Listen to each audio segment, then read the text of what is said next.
Hello बच्चों, आज हम पढ़ाने जा रहे हैं आप लोगों के लिए नेक्स्ट टॉपिक ठोसों का वर्गीकरण। जैसा कि इससे पिछले वाले लेक्चर में आप लोगों को पढ़ाया था, क्रिस्टलीय एवं अक्रिस्टलीय ठोस। इसके बाद में आगे का जो वर्गीकरण का जो टॉपिक आता है वो है आपका विभिन्न बंधन बलों के आधार पर ठोसों का वर्गीकरण। बंधन बलों के आधार पर ठोसों का वर्गीकरण इस टॉपिक में आता है आपके लेक्चर में। तो टॉपिक लगाते हैं विभिन्न बंधन बलों के आधार पर ठोसों का वर्गीकरण। विभिन्न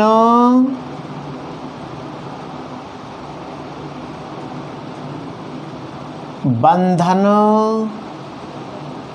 बलों के आधार पर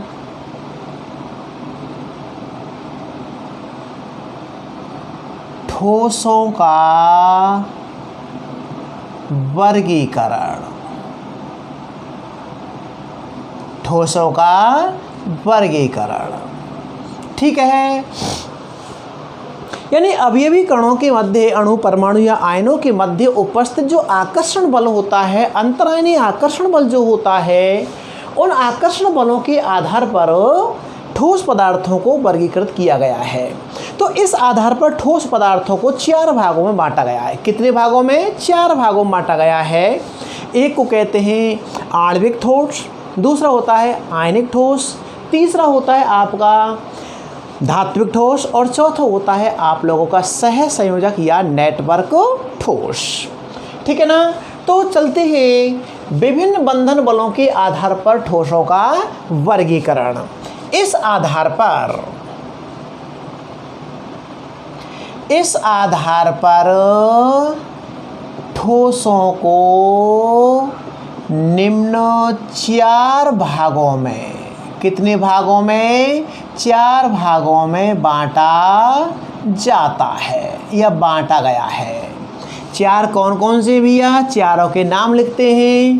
पहला है आपका आणविक ठोस। आणविक ठोस, मॉलिक्यूलर सॉलिड। Molecular solid. दूसरा होता है आपका आयनिक ठोस। आयनिक ठोस, ठीक है ना। आयनिक ठोस, आयनिक सॉलिड। तीसरा है आपका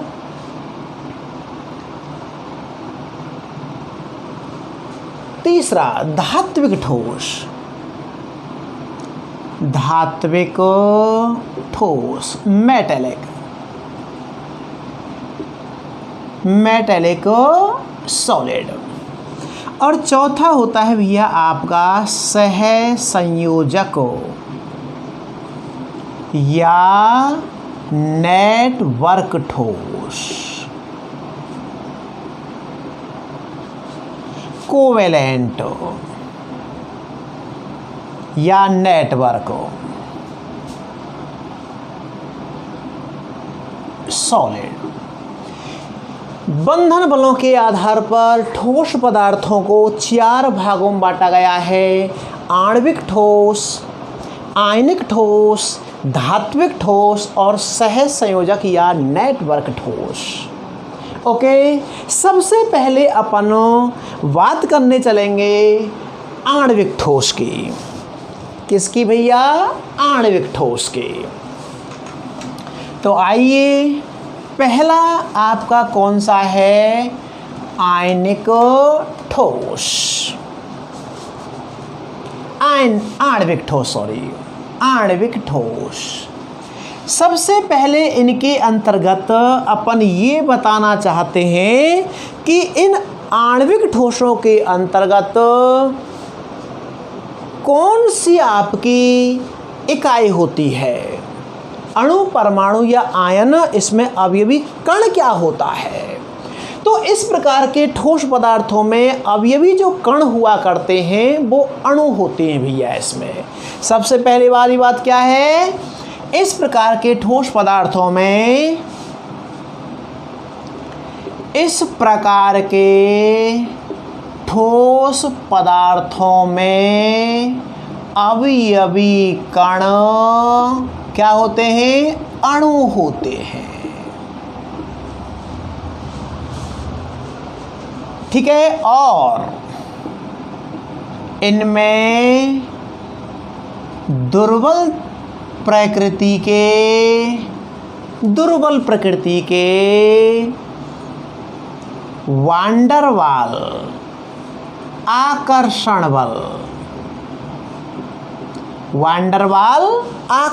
बल या हाइड्रोजन बंध उपस्थित होते हैं। ठीक है ना, दुर्बल प्रकृति का वांडरवाल आकर्षण बल है या फिर कैसा भैया? हाइड्रोजन बंध है, होते हैं, और इनके गलनांक एवं क्वथनांक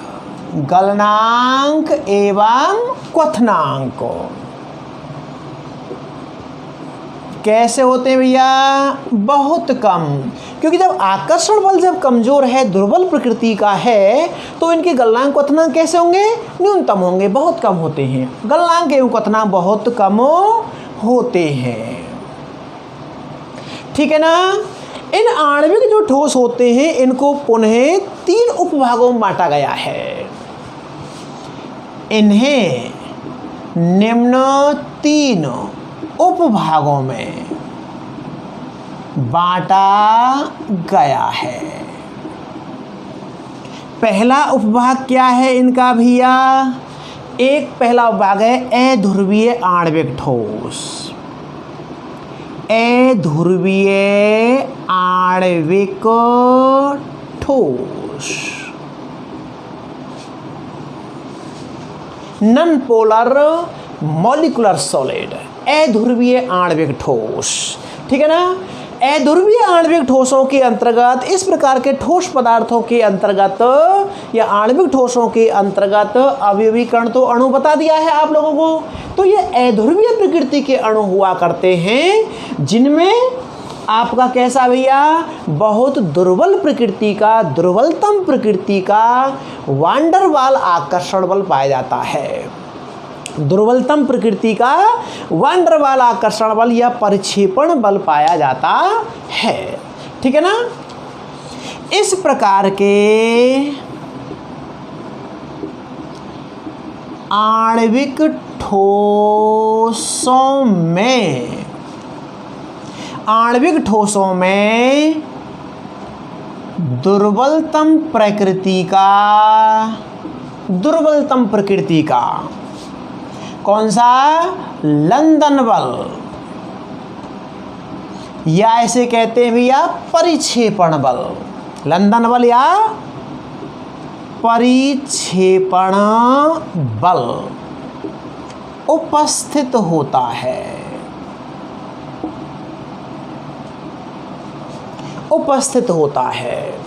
ठीक है ना। उपस्थित होता है, और इनमें अध्रुवीय अणु या परमाणु उपस्थित होते हैं।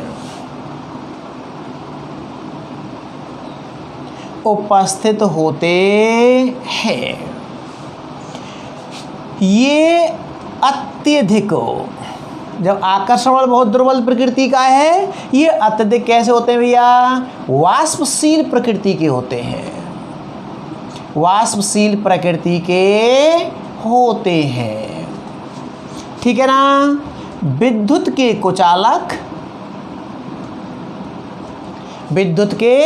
कुचालक होते हैं, और इनके गलनांक बहुत कम होते हैं। जैसे अध्रुवीय आणविक ठोसों के अंतर्गत जैसे आपके क्या है? O2, N2, H2, Cl2, CCl4, CCl4 carbon tetrachloride अध्रुवीय प्रकृति का है, ठीक है ना। CCl4 हो गया आपका। इसी के अंतर्गत कुछ परमाणु हैं जिनके अंतर्गत निष्क्रिय गैसें आती हैं एवं निष्क्रिय गैस। निष्क्रिय गैसों में helium, neon, argon, krypton, xenon निष्क्रिय गैसें आती हैं। निष्क्रिय गैसें आती हैं, ध्यान दें ये निम्न ताप पर, इसके अंतर्गत आयोडीन भी आती है, I2 भी आती है। यहाँ पर लगा दें कहीं बीच में I2, चलिए I2 भी लगा देते हैं। ध्यान दीजिएगा कि ये आपके कमरे के ताप पर, कैसे, कमरे के ताप पर या तो द्रव अवस्था अथवा ठोस अवस्था में भी हो सकते हैं, लेकिन निम्न ताप पर ये कैसे होते हैं, ठोस अवस्था में पाए जाते हैं। ठीक भैया, तो कमरे के ताप पर या तो ये द्रव या गैस अवस्था में हो सकते हैं, जैसा कि आप लोग जानते हैं कि O2 गैस है, N2 गैस है कमरे के ताप पर, हीलियम गैस है, हाइड्रोजन गैस है कमरे के ताप पर हैं, लेकिन निम्न तापों पर ये कैसे होते हैं, ठोस अवस्था में पाए जाते हैं। ठीक है ना। तो ये हो गए आपके अध्रुवीय आणविक ठोस। अत्यधिक वाष्पशील प्रकृति के होते हैं, ध्यान दीजिएगा। अध्रुवीय अणु हैं, जल के अंतर्गत अविलय होते हैं। ये कैसे होते हैं, जल में अविलय होते हैं। यहाँ लिख सकते हैं ये जल में कैसे होते हैं भैया, अविलय होते हैं, अविलय होते हैं। O2 N2 ये सभी क्या है भैया, निम्न ताप पर, कोष्टक में लिख सकते हैं निम्न ताप पर, ये कैसे भैया, ठोस अवस्था में, जबकि कमरे के ताप पर, कमरे के ताप पर कैसे होते हैं, ये ताप पर द्रव या गैसीय अवस्था में हो सकते हैं। ठीक है ना, गैसीय अवस्था में हो सकते हैं। सेकंड आता है आपका ध्रुवीय आणविक ठोस। कैसा भैया, ध्रुवीय आणविक ठोस।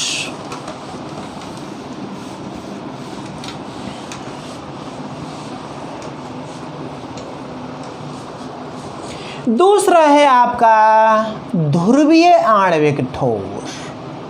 ध्रुवीय आणविक ठोस, पोलर मॉलिक्यूलर सॉलिड। ध्रुवीय आणविक ठोस के अंतर्गत इसमें कैसे होते हैं, ध्रुवीय अणु। तो इनमें क्या है भैया, इनमें अवयवी कण ध्रुवीय अणु होते हैं। कैसे होते हैं, ध्रुवीय अणु होते हैं। ध्रुवीय अणु होते हैं जिनके मध्य में या जिनके कणों के मध्य, जिनके कणों के मध्य में प्रबल प्रकृति के द्विध्रुव द्विध्रुव अन्योन्य क्रियाएं होती हैं। द्विध्रुव द्विध्रुव आकर्षण बल या अन्योन्य क्रियाएं होती हैं, जिसके कारण इनके गलनांक अपेक्षाकृत किनसे भैया, अध्रुवीय से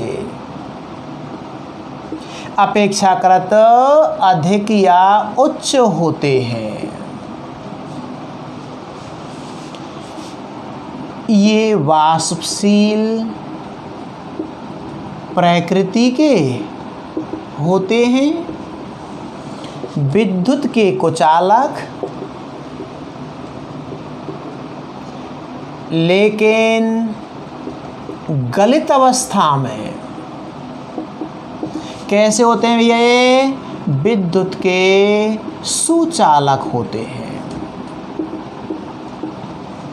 गलित अवस्था में विद्युत के सुचालक होते हैं। ठीक है। और ध्रुवीय विलायक में, ध्रुवीय विलायक में विलेय होते हैं। ठीक है। तथा मुलायम होते हैं, मुलायम होते हैं। जैसे जैसे H2S हाइड्रोजन सल्फाइड, ठीक है ना, हाइड्रोजन सल्फाइड है। HCl है आपका, H2S, HCl, chloroform, CaCl3, sulphur dioxide आदि आदि। सल्फर ट्राइऑक्साइड इसके अंतर्गत आती है। ध्यान दें, ये भी क्या है? कमरे के ताप पर गैस या द्रव अवस्था में हो सकती है, लेकिन निम्न ताप पर कैसे होते हैं? ये ठोस अवस्था में पाई जाती है। ठीक है भैया।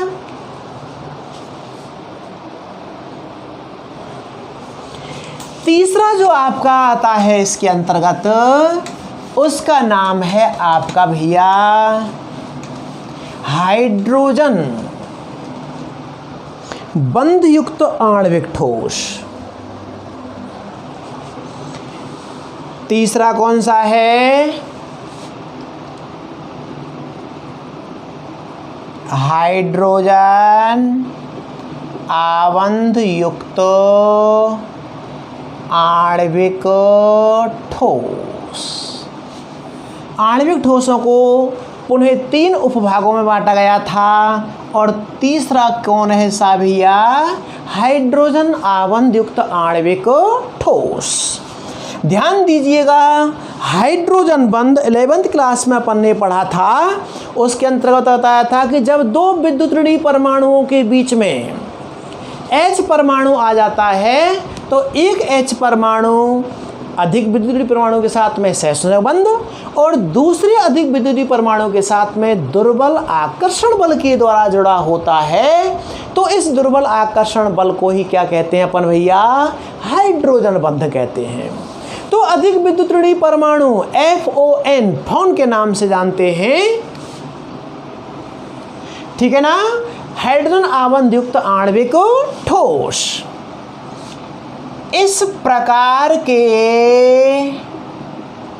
आणविक ठोस में, आणविक ठोसों में H बॉन्ड या अवयवी कणों के मध्य H बॉन्ड उपस्थित होता है। आणविक ठोसों में H बॉन्ड उपस्थित होता है, हाइड्रोजन बंध उपस्थित होता है। ठीक है ना। जैसे जैसे FON फ्लोरीन, ऑक्सीजन और नाइट्रोजन परमाणु युक्त यौगिकों जैसे कार्बोक्सिलिक अम्ल है आपके, HF है आपका, NH3 है आपका, H2O है आपका, एल्कोहल है आपका, आदि आदि।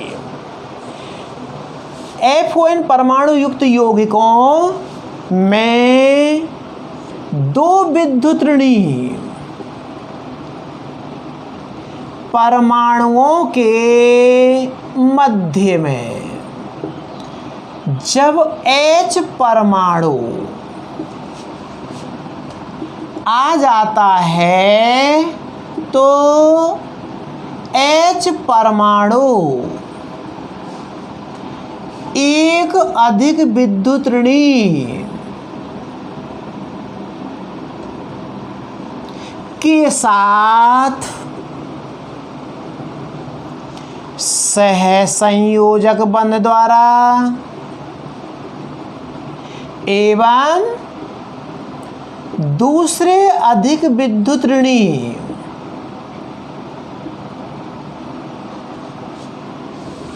के साथ दुर्बल आकर्षण बल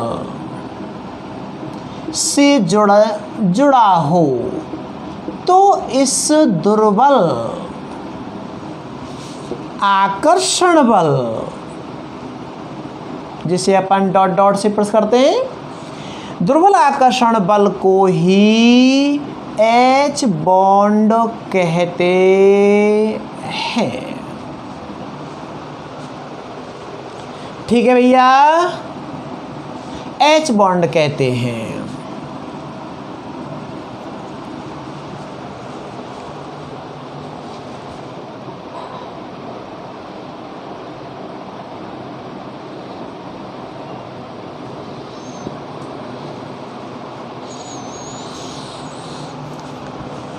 H बॉन्ड कहते हैं।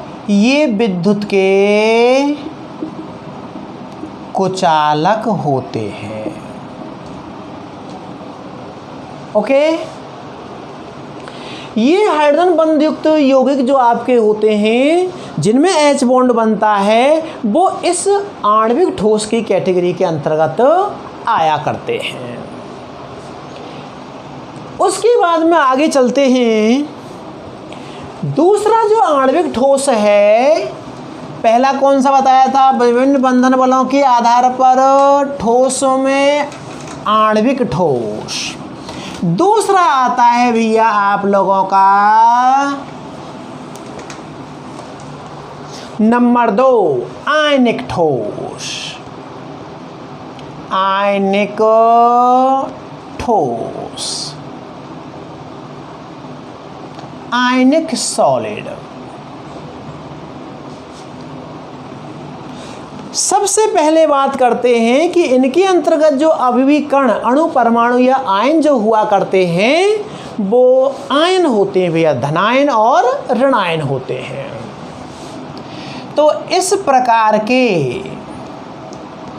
ठोसों में अवयवी कण,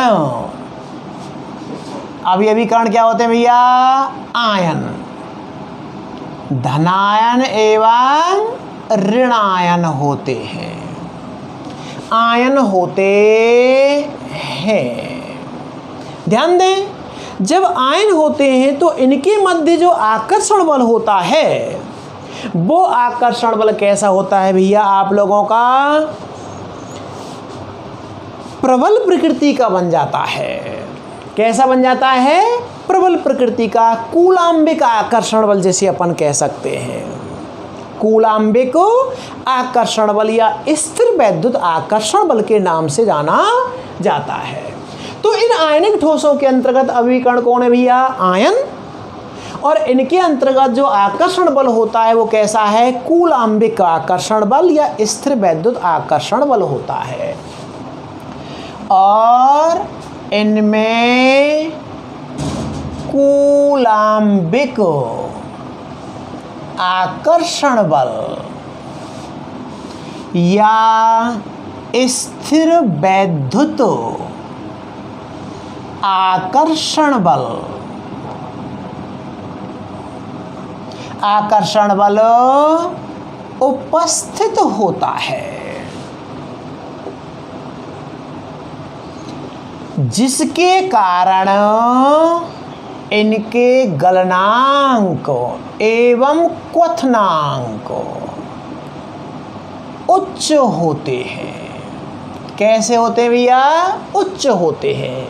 आकर्षण बल कैसा है, प्रबल प्रकृति का है, स्थिर वैद्युत आकर्षण बल। गलनांक क्वथनांक उच्च होते हैं। ठीक है। दूसरी बात क्या है कि जो ठोस अवस्था में ये पाए जाते हैं वो कुचालक होते हैं, लेकिन द्रव अवस्था में या गलित अवस्था में कैसे होते हैं, विद्युत के सुचालक होते हैं। ठोस अवस्था में ये विद्युत के कुचालक, लेकिन गलित अवस्था में मुक्त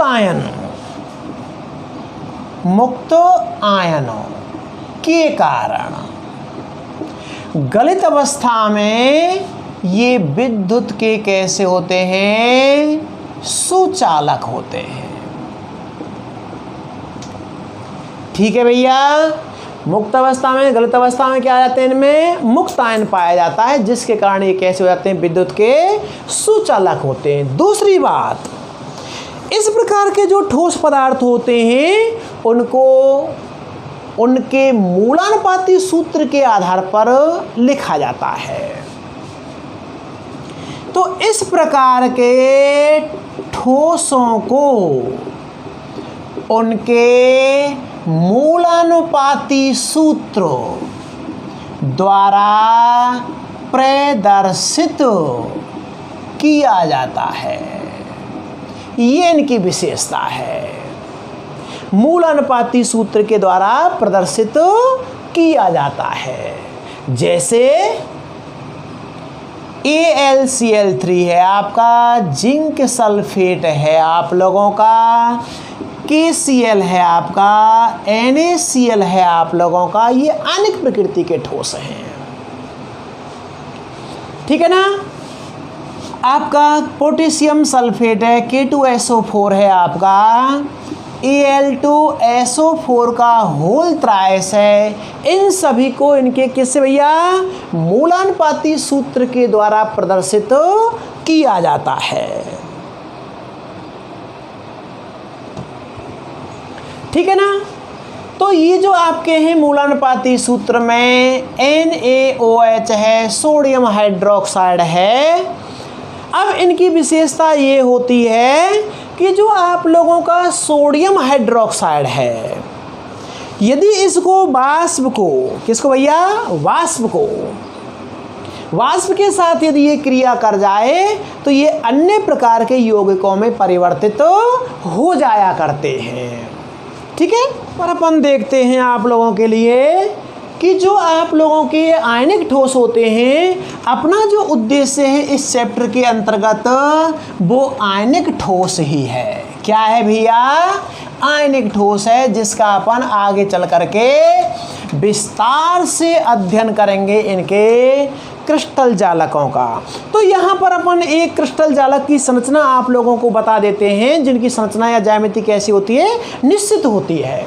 जैसे NaCl का क्रिस्टल है, NaCl कैसा है भैया? आयनिक ठोस है ये का आपका।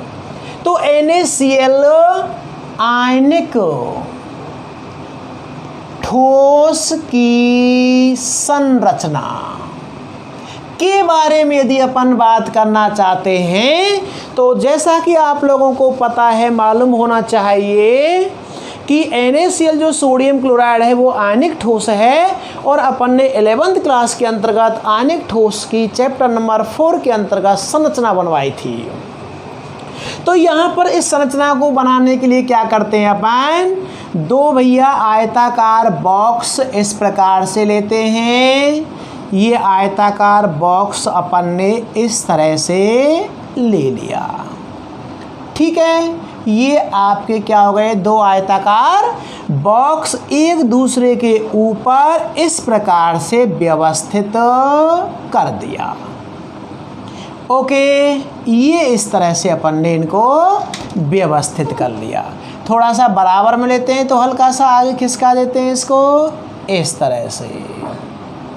जितना अपन ने इधर से बॉक्स को इधर खिसकाया उतना इधर से। अब इन दोनों के किनारे या कोनों को आपस में मिला देते हैं। ये कहलाती हैं भुजाएं या किनारे, कोर के नाम से जानी जाती हैं। अब ये जो आपके कोर हैं एक घन बन जाता है, ध्यान दीजिएगा। तो इन घन के कोनों को क्या है? हाफ कर देते हैं, आधा आधा कर देते हैं इस तरह से। ये सोडियम क्रिस्टल का, सोडियम क्लोराइड के क्रिस्टल का क्या बन जाती है आप लोगों को भैया? संरचना बन जाती है इस तरह से। सभी भुजाओं का क्या कर रहे हैं अपन भैया? आधा आधा कर रहे हैं इस तरह से। ये ऐसे हो गया, इन दोनों को आपस में मिला दिया, इनको आपस में बीच वाली भुजा को बीच वाली भुजा से मिला दिया। ठीक इसी प्रकार से इनको भी अपन ने हाफ कर दिया, तो ये आप लोगों के ऊपर वाले को ऊपर से मिला दिया। इनको आपस में इस तरह से मिला देते हैं, बीच वाले को अपन बीच वाले से एडजस्ट कर देते हैं। तो ये आप लोगों की देख रहे हैं वो इस प्रकार से एक क्या निकल आया, मध्य भाग निकल आया। यहाँ पर NaCl के क्रिस्टल के ऊपर प्रदर्शित करने के लिए, अभिविकरणों को प्रदर्शित करने के लिए गोलों का इस्तेमाल करेंगे यहाँ पर। तो यहाँ देख रहे हैं आप, ये जो गहरा गोला है वो किसका है भैया, सोडियम आयन का है। और जो ब्लैंक गोला है वो किसका है भैया, क्लोराइड आयन का है। ओके, तो ये आपका इस तरह से गोले, ये सोडियम का गोला हो गया, ये इस तरह से सोडियम का गोला, सोडियम गोला, सोडियम गोला, सोडियम गोला, और इन दो गोलों के बीच में क्लोराइड का गोला, ऐसे सोडियम गोला, सोडियम गोला।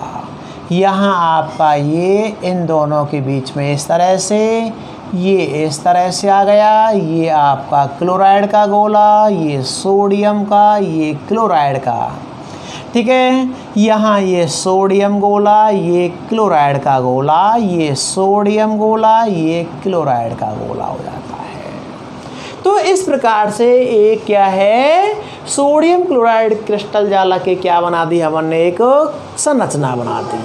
ओके, अगला जो तीसरा जो आपका बंधन बलों के आधार पर ठोसों का वर्गीकरण है वो है भैया आपका तीसरा कौन सा है, पहला बताया था आणविक ठोस, दूसरा बताया था आयनिक ठोस, और तीसरा होता है धात्विक ठोस। तीसरा कौन सा है, धात्विक ठोस, मेटेलिक सॉलिड। धात्विक ठोस के अंतर्गत बात करते हैं तो इनके अंतर्गत अवयवी जो कण हुआ करते हैं वो भैया आपका क्या है, इलेक्ट्रॉनों के समुद्र में उपस्थित धनायन कर्नेल होते हैं। इलेक्ट्रॉनों के समुद्र में वितरित धनायन या कर्नेल। ठीक है, तो सबसे पहले बात करते हैं इनमें अवयवी कण इलेक्ट्रॉनों के समुद्र में उपस्थित या वितरित, इलेक्ट्रॉनों के समुद्र में उपस्थित या वितरित धनायन, इनको क्या बोला जाता है, कर्नेल धनायन होते हैं। ध्यान दीजिएगा, धात्विक ठोस, धात्विक ठोस के अंतर्गत संपूर्ण धातुएं आती हैं और ये विद्युत की सुचालक होती हैं, जैसा कि आप लोग जानते हैं, क्योंकि इनमें मुक्त इलेक्ट्रॉन्स एक या एक से अधिक पाए जाते हैं। उपस्थित धनायन या कर्नेल होते हैं, ठीक है ना। इनमें मुक्त इलेक्ट्रॉन एक या अधिक उपस्थित होने के कारण ये विद्युत की कैसी होती है भैया, सुचालक होती है, लेकिन ठोस अवस्था में कुचालक। विद्युत की सुचालक होती है, ठीक है ना, सुचालक होती हैं। इनमें कणों के मध्य धात्विक बंध कैसा होता है, प्रबल प्रकृति का धात्विक बंध उपस्थित होता है। जिसके कारण इनके गलनांक एवं क्वथनांक कैसे होते हैं भैया? उच्च होते हैं। गलनांक एवं क्वथनांक कैसे होते हैं? उच्च होते हैं। ठीक है ना? यदि इन पर बाह्य क्षेत्र कौन सा? विद्युत क्षेत्र। बाह्य क्षेत्र आरोपित किया जाए तो ये निम्न विभव से उच्च विभव की ओर इलेक्ट्रॉन प्रवाहित होते हैं।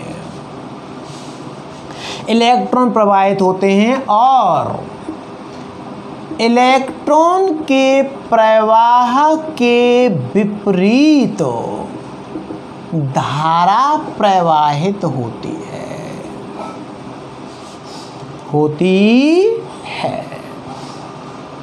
ठीक है ना? तो इसके अंतर्गत ये अपन इस तरह से बना सकते हैं। ये भैया आप लोगों का क्या है? धनायन है। और इन धनायनों के समुद्र में क्या उपस्थित हैं? इलेक्ट्रॉन उपस्थित हैं। इस तरह से ये जो डॉट डॉट बना रहे हैं वो मुक्त इलेक्ट्रॉन है इस पर। ठीक है? ये क्या है? धनायन।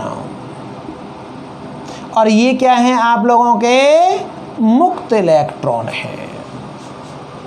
तो धनायन के समुद्र में उपस्थित कौन है भैया? इलेक्ट्रॉन के समुद्र में उपस्थित धनायन है, जिसे कर्नेल के नाम से जानते हैं। अब धात्मक ठोसों के 2-3 एग्जाम्पल, जैसे सोडियम है, पोटेशियम है, आपका आयरन है, कॉपर है, एल्युमिनियम है, जिंक है। ठीक है ना? तो इसके अंतर्गत जितनी भी धातुएं, वो संपूर्ण धातुएं इसके अंतर्गत आ जाती हैं। आदि सीजियम है, पोटेशियम है, आदि। चौथा जो आपका प्रकार है बंधन बलों के आधार पर, उसे कहते हैं भैया सहसंयोजक या नेटवर्क ठोस। सहसंयोजक या नेटवर्क ठोस।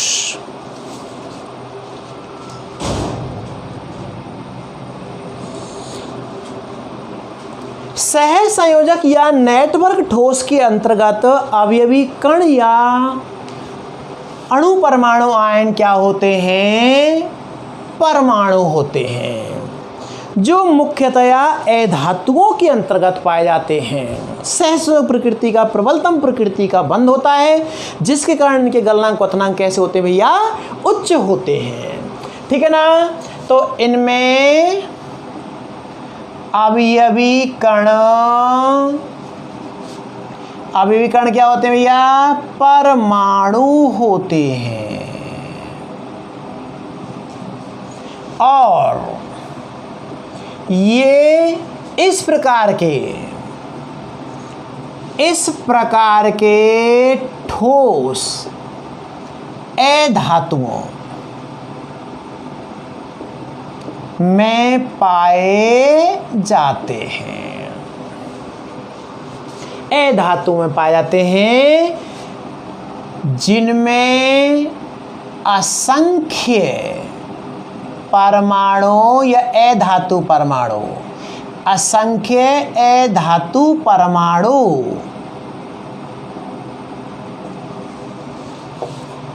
प्रबलतम सहसंयोजक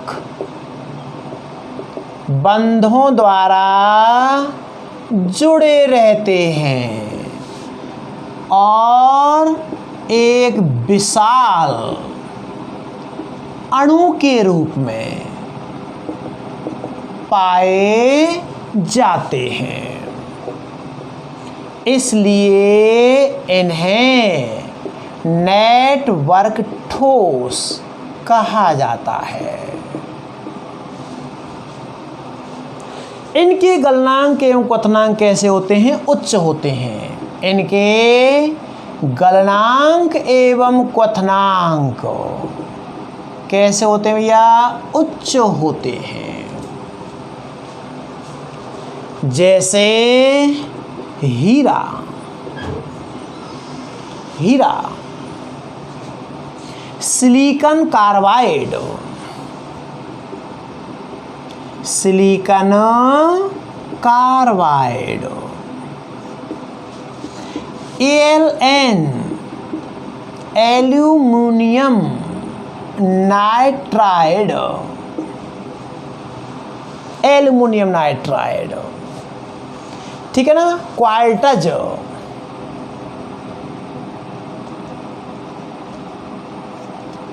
SiO2, silica, silica, quartz, silica, ठीक है ना। ग्रेफाइट, ये अपवाद है जो मुलायम प्रकृति का होता है, ध्यान दें, ग्रेफाइट आदि आदि। तो इनके अंतर्गत ग्रेफाइट को छोड़ करके ये अत्यधिक कठोर प्रकृति के होते हैं। तो यहाँ बात करते हैं अपन दो पदार्थों की, हीरा और ग्रेफाइट की। हीरा अत्यधिक कठोर एवं अत्यधिक कठोर। हीरा अत्यधिक कैसा होता है? कठोर प्रकृति का होता है, जिसमें कार्बन परमाणु sp3 संकरित अवस्था में होते हैं, sp3 संकरित अवस्था में होते हैं। इसमें मुक्त इलेक्ट्रॉन नहीं पाया जाता है, जिसके कारण ये विद्युत का कुचालक होता है। विद्युत का कैसा होता है भैया? कुचालक होता है, ठीक है ना। और चतुष्फलकीय संरचना में जुड़कर विशाल त्रिविमीय अणु का निर्माण करता है, जिसमें कार्बन कार्बन के मध्य 152 पिकोमीटर या 154 पिकोमीटर की आबंध लंबाई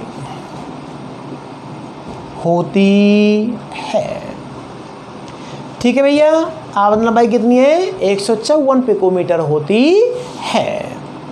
हीरा कार्बन का शुद्धतम रूप है। इसी प्रकार से जो ग्रेफाइट है आप लोगों का, उसके बारे में बात कर लेते हैं। आइए,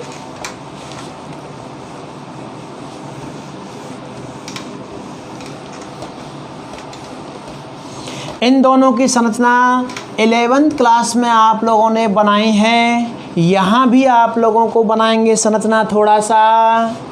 तो ग्रेफाइट के बारे में बात कर लेते हैं। ग्रेफाइट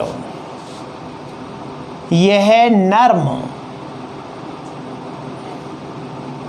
यानी मुलायम एवं विद्युत का सुचालक होता है, क्योंकि इसमें कार्बन कार्बन, इसमें प्रत्येक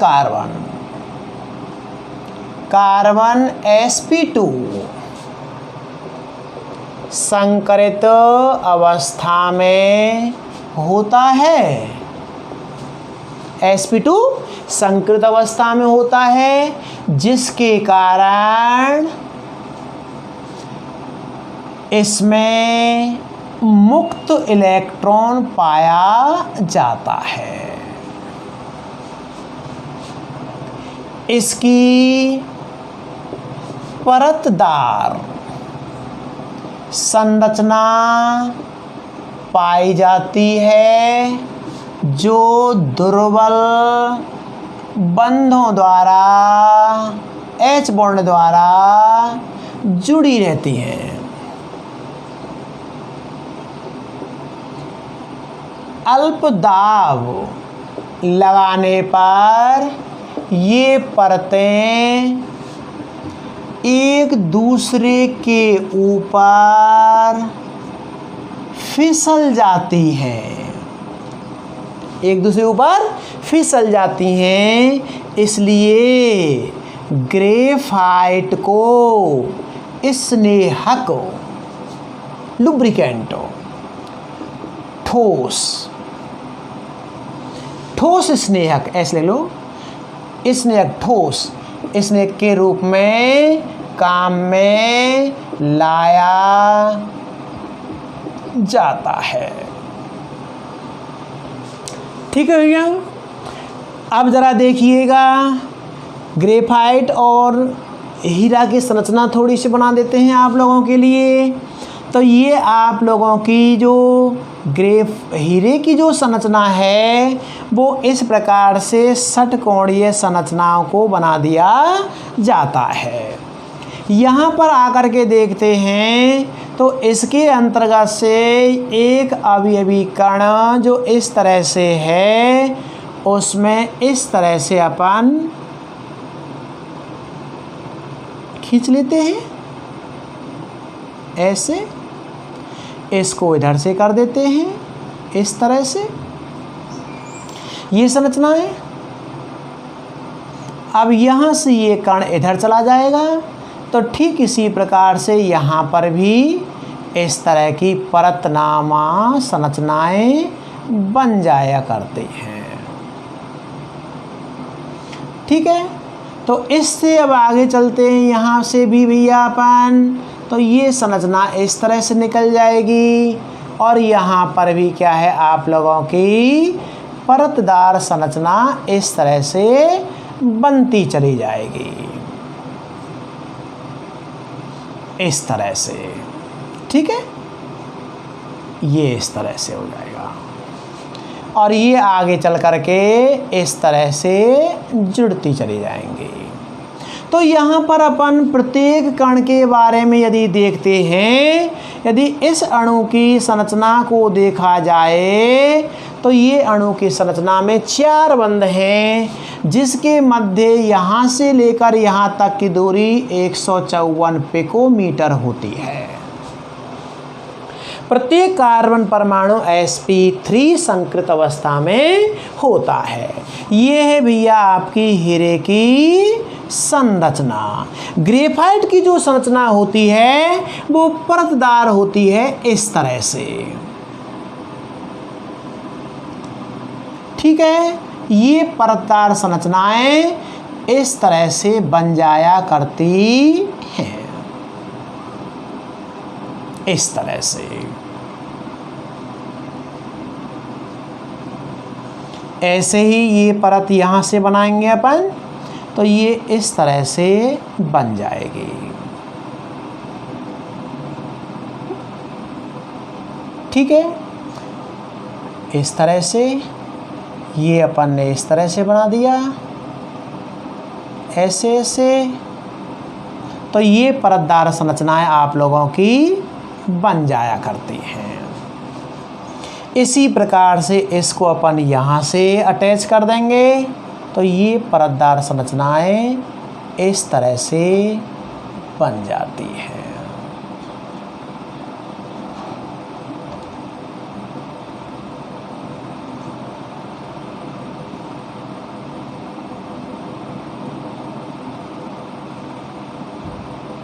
इस तरह से।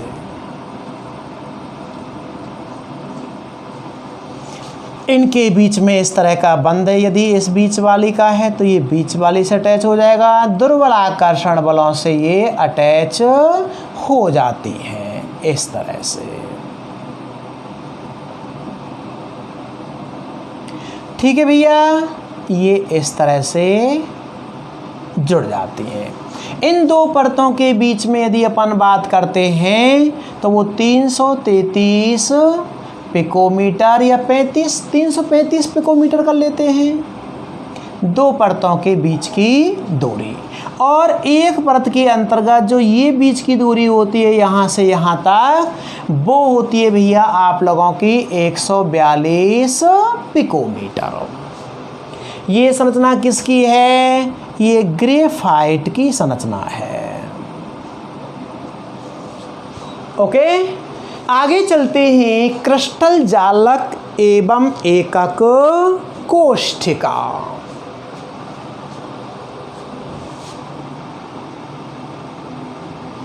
क्रिस्टल जालक एवं एकक कोष्ठिका,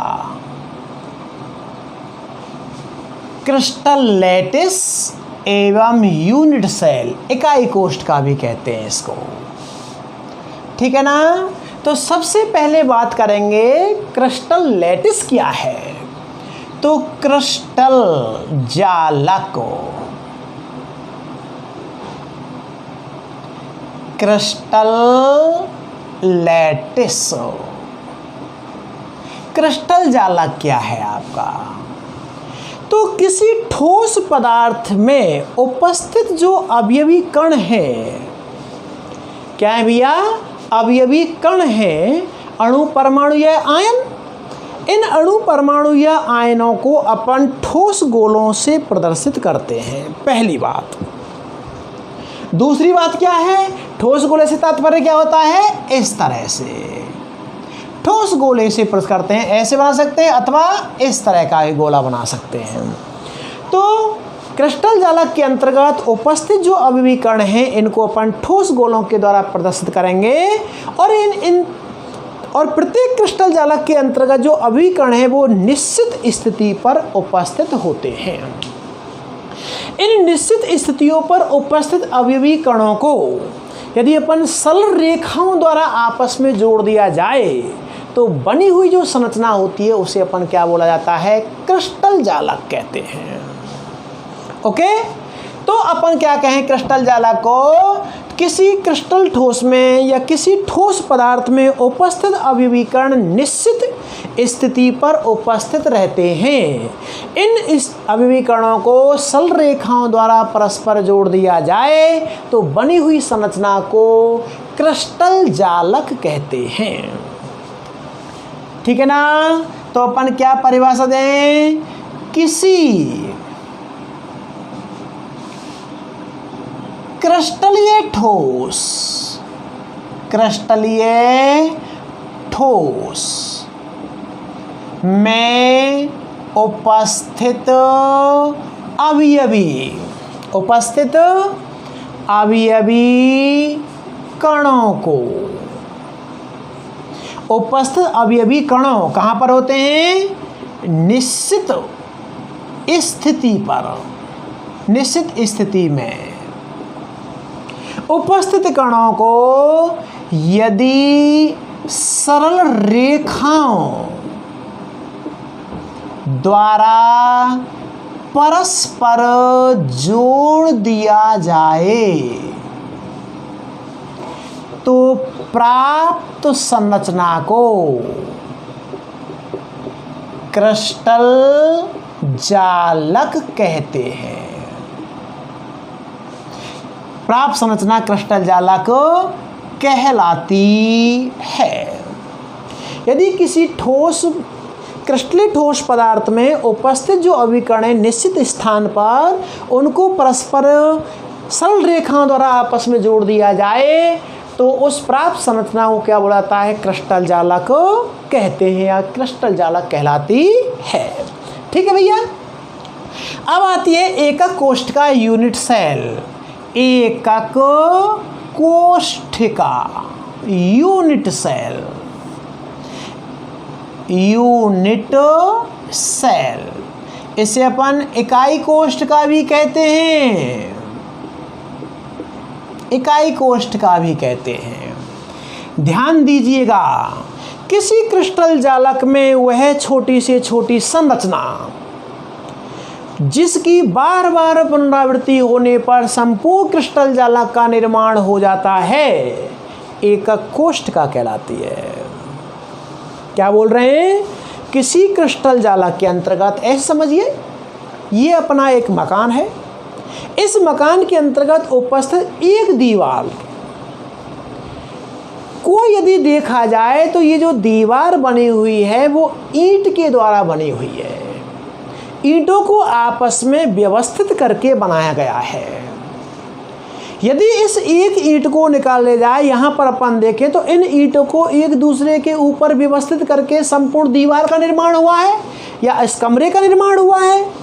तो इस कमरे की, ये जो आपका कमरा है वो कमरा की एक छोटी सी इकाई जिसके संपूर्ण बार बार पुनरावृत्ति करने से संपूर्ण कमरे का निर्माण हो गया, संपूर्ण दीवार का निर्माण हो गया, तो उस छोटी सी इकाई का नाम क्या दे सकते हैं अपन? ईंट।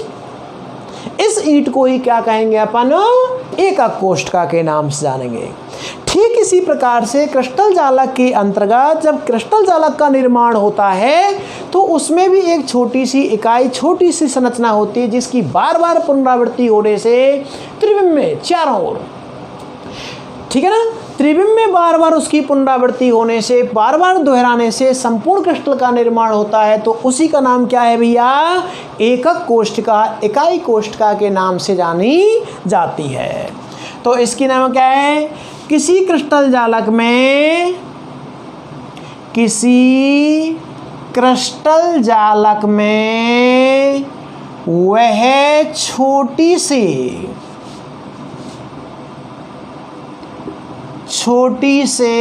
छोटी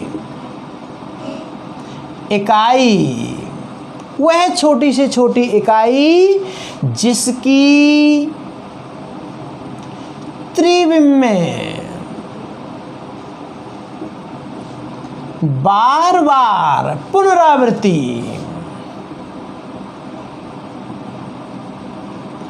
बार बार पुनरावृत्ति करने से संपूर्ण क्रिस्टल का निर्माण हो जाता है, तो इसे एकक कोष्ठका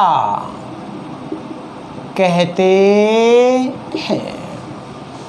किसी क्रिस्टल जालक में वह छोटी से छोटी इकाई जिसकी त्रिविम में बार बार पुनरावृत्ति, बार बार दोहराने से संपूर्ण क्रिस्टल जालक का निर्माण कर देती है या हो जाता है, तो इसे एकक कोष्ठका कहते हैं, यूनिट सेल के नाम से जाना जाता है।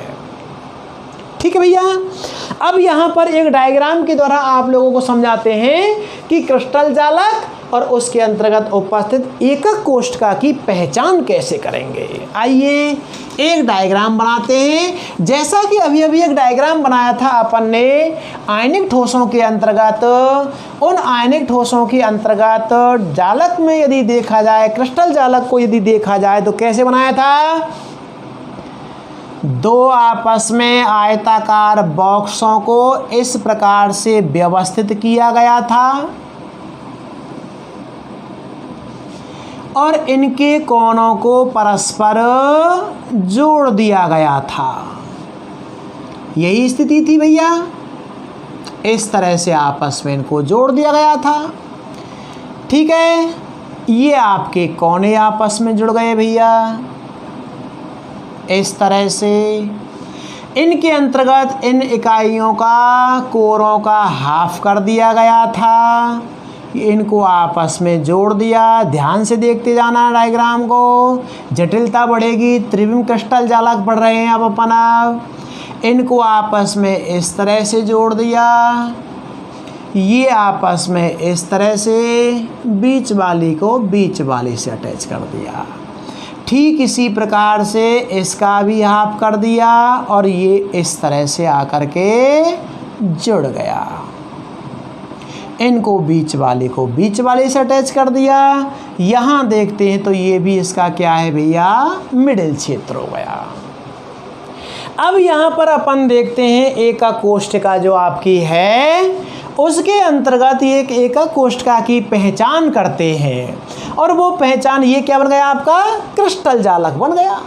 इस क्रिस्टल जालक के अंतर्गत अभी भी कण बताए थे, जैसे एक कण यहाँ पर था आपका, एक गोला यहाँ पर, एक अभिकण यहाँ था, इसके बाद अभिकण यहाँ आएगा,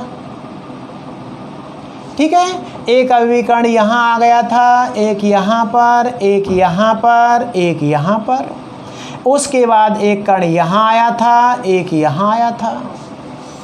अब इसके अंतर्गत यदि अपन देखते हैं तो इसकी बार बार पुनरावृत्ति करने पर एक कण कहाँ आएगा, इस स्थान पर, एक कण आपका यहाँ आ जाएगा। तो ये क्या बन गया आपका, क्रिस्टल जालक बन गया। तो इस क्रिस्टल जालक के अंतर्गत ये जो अपन छायांकित डायग्राम बना रहे हैं, क्या बना रहे हैं, छायांकित जो डायग्राम बना रहे हैं वो एकक कोष्ठिका को प्रदर्शित करेगा इस तरह से।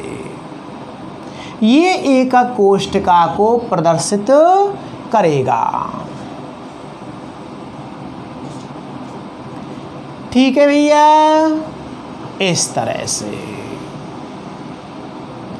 तो यहां से लेकर यहां तक का जो पार्ट होगा वो किसको प्रेस करेगा, यूनिट सेल को प्रेस करेगा। तो ये होगा भैया आपका क्रिस्टल जालक एवं एकक कोष्ठिका। एकक कोष्ठिका कहाँ से है, इसको थोड़ा सा डार्क कर देते हैं आप लोगों को, ये आपकी एकक कोष्ठिका बन जाएगी। यहाँ से लेकर यहाँ तक का पार्ट जो आपका होगा वो क्या होगा, एकक कोष्ठिका के नाम से जाना जाएगा। ऊपर तक नहीं है, ये यहाँ तक है केवल। इस वाले पार्ट को यदि यूं रख दिया जाए तो ऊपर का, इसको यूं कर दें तो इधर का, इसको यूं फेर दें तो ऊपर, ये इस तरह से क्या बन जाएगी, एकक कोष्ठिका बन जाएगी, ठीक है। तो इस तरह से अपन क्या निकाल देंगे भैया, एकक कोष्ठिका। छायांकित पार्ट में A B C D, D यहाँ कह देते हैं, सॉरी, ये यहाँ तक आएगा, छायांकित पार्ट यहाँ तक आएगा।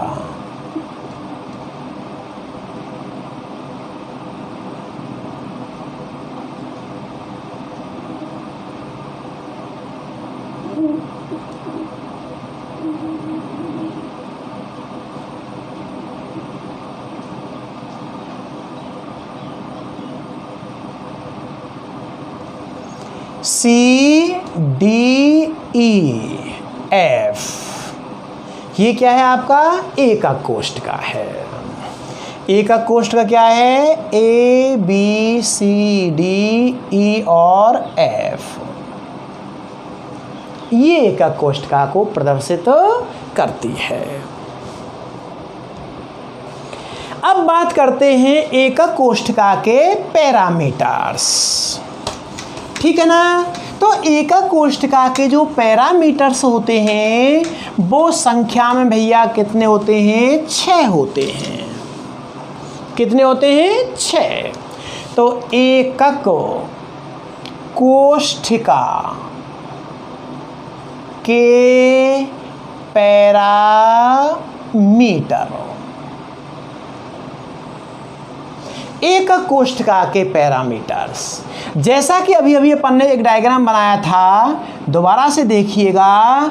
2 आयताकार बॉक्स, इनको परस्पर एक दूसरे के ऊपर रखा और इनके भैया क्या है, कोनों को मिला दिया। यहाँ पर अपन देखते हैं ये जो बिंदु है वो एकक कोष्ठिका के बारे में अपने को बता रहा था। एक यहाँ से इधर भुजा जाती है, एक ये वाली और एक ये वाली। त्रिविम क्रिस्टल जालक होते हैं। इन त्रिविम क्रिस्टल जालकों को जैसे एक्स, वाई, माना कि जेड, ये 3 अक्ष होती है। तो एकक कोष्ठका के कितने पैरामीटर्स होते हैं भैया? 3। इसको अपन क्या कह सकते हैं? ए कह सकते हैं, इसको बी कह सकते हैं, इसको सी कह सकते हैं। कहीं से भी स्टार्ट कर दो। तो एकक कोष्ठका के 6 पैरामीटर्स होते हैं। एकक कोष्ठका के 6 पैरामीटर होते हैं, जिनमें से 3 अक्षीय दूरियां। अक्षीय दूरियों क्या बोलते हैं? ये अक्ष एक्स वाई जेड। अक्षीय दूरियां ए बी सी तथा 3 अक्षीय कोण अल्फा, बीटा एवं गामा होते हैं।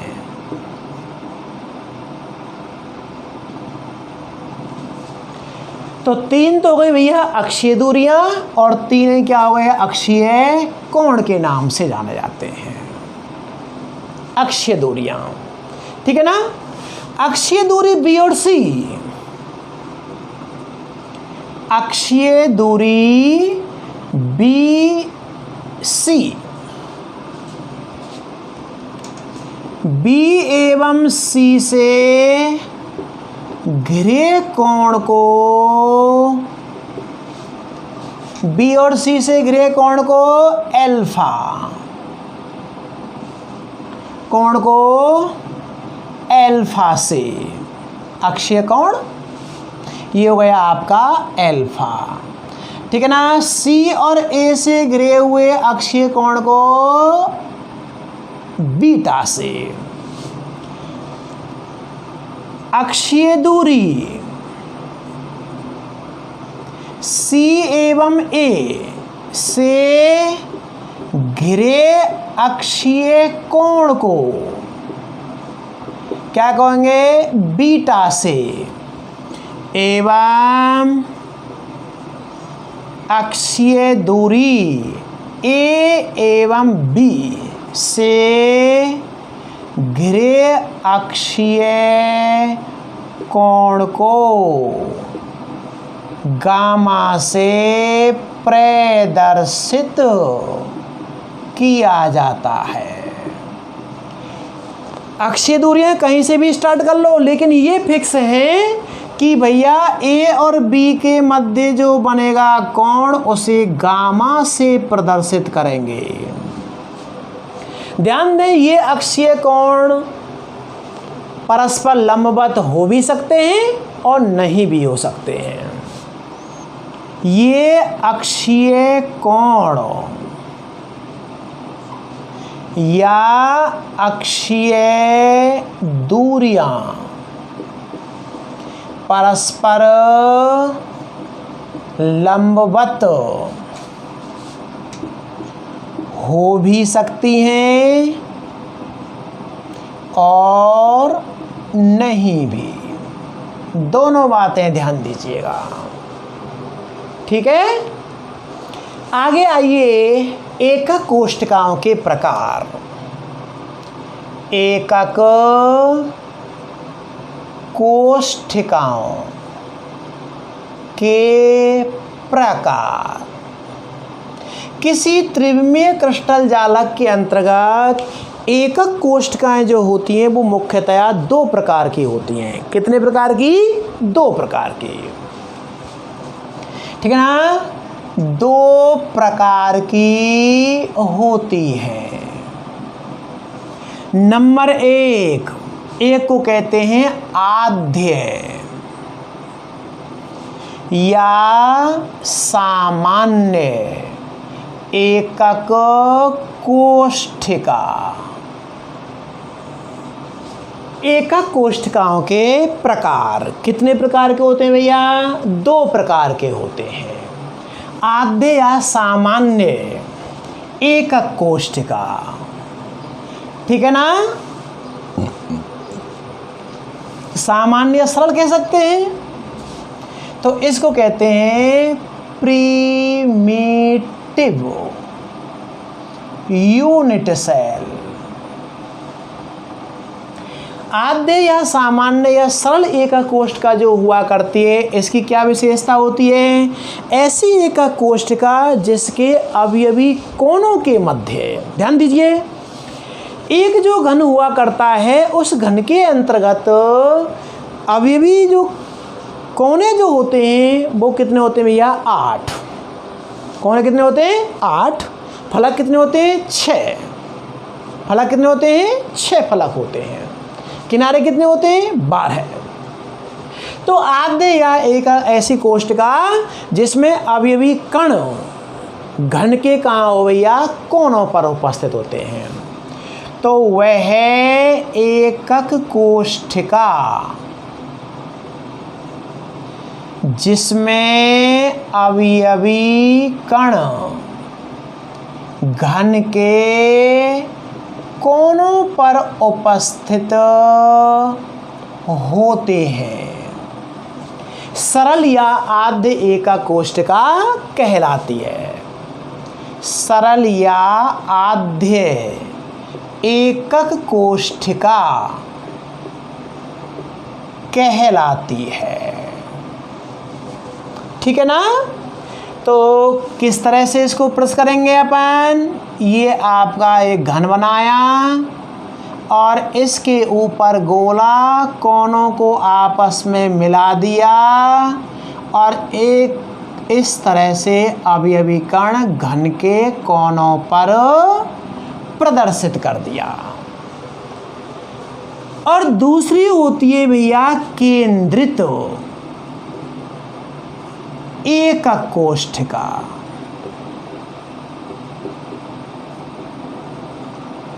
Centred unit cell. Centred unit cell, इसके अंतर्गत क्या होता है कि ऐसी एकक कोष्ठिका जिसमें अवयवी कण घन के कोनों के अतिरिक्त अन्य स्थान पर भी उपस्थित होते हैं, ठीक है ना। तो ऐसी एकक कोष्ठिका वह एकक कोष्ठिका जिसमें अवयवी कण घन के कोनों के अतिरिक्त अन्य स्थान पर भी उपस्थित होते हैं, क्या कहलाती है? केंद्रित एकक कोष्ठिका कहलाती है। अब ये अन्य स्थान पर अवयवी कण कहाँ हो सकता है? इसके आधार पर जो केंद्रित एकक कोष्ठिका होती है उसको पुनः 3 भागों में बांटा गया है। केंद्रित एकक कोष्ठिका कितनी प्रकार की है? 3 प्रकार की। ये एकक कोष्ठिका पुनः 3 प्रकार की होती है। इसमें 3 प्रकार की में पहला कौन सा है भैया आपका? इसको कहते हैं काय केंद्रित। काय को बोला जाता है अंत है। काय केंद्रित एकक कोष्ठिका। बॉडी सेंटर्ड यूनिट सेल, ठीक है। तो इसके अंतर्गत क्या होता है भैया? अवयवी कण घन के कोनों के अतिरिक्त घन के केंद्र पर भी एक उपस्थित होता है, तो वह एकक कोष्ठिका जिसमें अवयवी कण घन के कोनों के अतिरिक्त घन के केंद्र पर भी एक कण उपस्थित होता है, क्या कहलाएगा? BCC, body centred unit cell कहलाती है। इसका डायग्राम इस तरह से बन जाएगा। ये आप लोगों का घन बनाया, घन के ये किनारों को आपस में जोड़ दिया इस तरह से, और एक ये हो गया आपके घन के कोनों पर अभी कण भैया, और ये क्या होता है? इसका सेंटर पर उपस्थित होता है। इसको कहते हैं काय या अंतः केंद्रित एकक कोष्ठिका, ठीक है ना। और दूसरी जो केंद्रित एकक कोष्ठिका होती है उसका नाम क्या है भैया? फलक केंद्रित। कौन सी? फलक केंद्रित एकक कोष्ठिका। तो आइए, फलक केंद्रित एकक कोष्ठिका के अंतर्गत क्या होता है? दूसरी कौन सी है भैया? फलक केंद्रित एकक कोष्ठिका। Face centred unit cell, FCC के नाम से जाना जाता है इसमें। तो वह अभी भी एकक कोष्ठिका जिसमें घन के कोनों के अतिरिक्त अभिकर्ण क्या हो? घन के फलकों के केंद्रों पर एक एक उपस्थित होता है, तो वह एकक कोष्ठिका, वह एकक कोष्ठिका जिसमें अवयवी कण घन के कोनों के अतिरिक्त घन के फलकों के केंद्रों पर एक एक अवयवी कण उपस्थित होता है, FCC कहलाती है।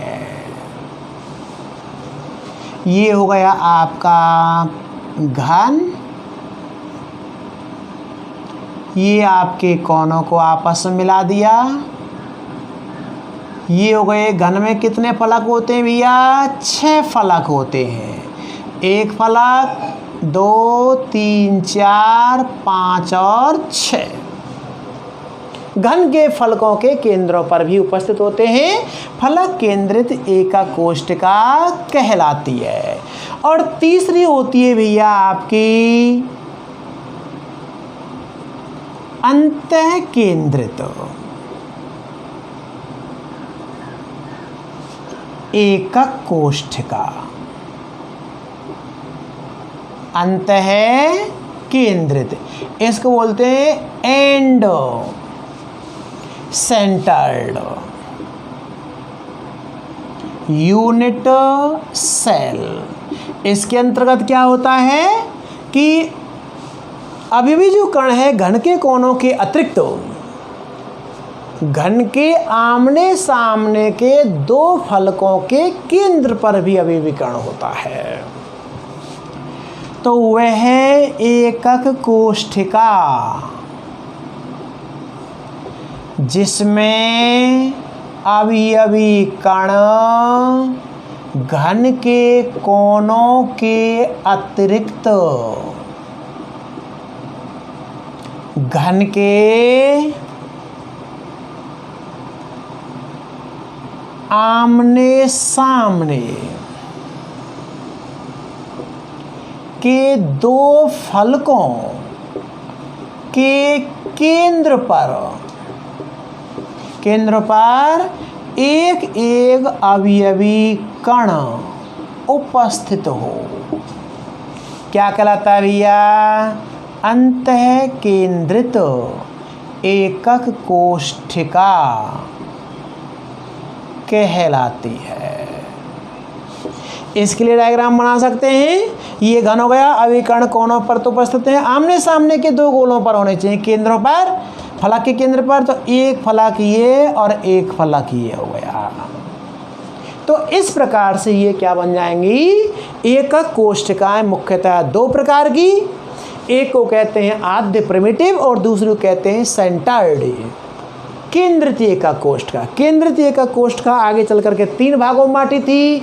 अब ये कण कोनों के अतिरिक्त कहाँ पर उपस्थित है, तो इस प्रकार से अपन ये कह सकते हैं कि किसी क्रिस्टल जालक के अंतर्गत, त्रिविम क्रिस्टल जालक के अंतर्गत जो अविक्य एकक कोष्ठिका होती हैं वो संख्या में 4 हो सकती हैं। कितनी भैया, 4 हो सकती हैं।